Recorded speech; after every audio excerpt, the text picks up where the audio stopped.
सुबह का समय था। स्टेशन पर चहल पहल थी। लोग अपने अपने कामों में व्यस्त थे।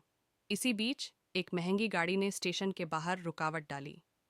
ड्राइवर ने गाड़ी को रोका और उसके दरवाजे से एक आदमी उतरा। वह एक सुशिक्षित और आत्मविश्वास से भरा व्यक्ति था, जिसके कपड़े महंगे और आकर्षक थे। उसके चेहरे पर थोड़ी चिंता झलक रही थी। उसने घड़ी देखी और तेजी से ट्रेन के प्लेटफॉर्म की ओर बढ़ा। ट्रेन का समय नज़दीक था और उसकी आंखों में समय की कमी का भय साफ दिख रहा था। प्लेटफार्म पर पहले से ही लोग अपनी अपनी जगहों पर बैठ चुके थे। जैसे ही वह आदमी ट्रेन के करीब पहुंचा, अचानक ट्रेन चलने लगी। उसकी धड़कन तेज हो गई। उसने तेजी से एक कदम आगे बढ़ाया और ट्रेन के दरवाजे की ओर बढ़ा। लेकिन ट्रेन ने अपनी गति पकड़ ली थी और वह अपने आप को ट्रेन के दरवाजे तक नहीं पहुंचा सका। कुछ दूरी पर जाकर लोको पायलट ने दूसरे लोको पायलट से कहा, हमें थोड़ी देर रुकना चाहिए था। वो आदमी ट्रेन में चढ़ने की कोशिश कर रहा था। दूसरे पायलट ने कहा, हाँ, लेकिन समय पर चलना भी जरूरी है। हम आगे की यात्रा के लिए देर नहीं कर सकते। आदमी ने ट्रेन के चलने के बाद अपने मन में कई विचारों को तौला। उसे समझ नहीं आ रहा था कि वह क्या करे।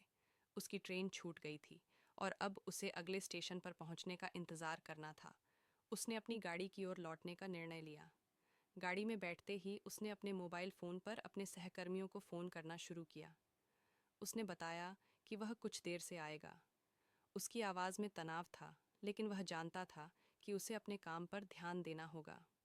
जब वह अगले स्टेशन पर पहुंचा, तो उसने देखा कि ट्रेन कुछ मिनटों के लिए रुकी हुई थी। वह तुरंत ट्रेन के पास पहुंचा और अपनी टिकट को दिखाते हुए ट्रेन में चढ़ गया। ट्रेन में चढ़ते ही उसने एक व्यक्ति से बातचीत शुरू की। वह व्यक्ति एक व्यवसायी था और अपने काम के सिलसिले में यात्रा कर रहा था। दोनों ने मिलकर अपने अनुभवों को साझा किया और बातचीत करते करते गहरी दोस्ती हो गई। ट्रेन की यात्रा में उन्होंने न केवल अपने काम के बारे में बात की, बल्कि जीवन के कई पहलुओं पर भी चर्चा की। दोनों के बीच का संवाद गहरा होता गया। अंत में, जब ट्रेन अपने गंतव्य पर पहुंची, दोनों ने एक दूसरे से संपर्क में रहने का वादा किया। यह एक साधारण यात्रा थी, लेकिन इसने उनकी जिंदगी में एक नया मोड़ दिया। अब वह आदमी अपनी महंगी गाड़ी की ओर बढ़ रहा था, लेकिन उसके मन में एक नई सोच थी। वह समझ चुका था कि समय और रिश्तों की कीमत क्या होती है। उसने ठान लिया कि भविष्य में वह इस अनुभव को कभी नहीं भूलेगा। इस सफ़र ने उसे यह सिखाया कि कभी-कभी एक छोटी सी असुविधा आपको नए रिश्तों और अनुभवों की ओर ले जा सकती है। वह यात्रा उसकी ज़िंदगी का एक महत्वपूर्ण हिस्सा बन गई और उसने यह समझा कि जीवन में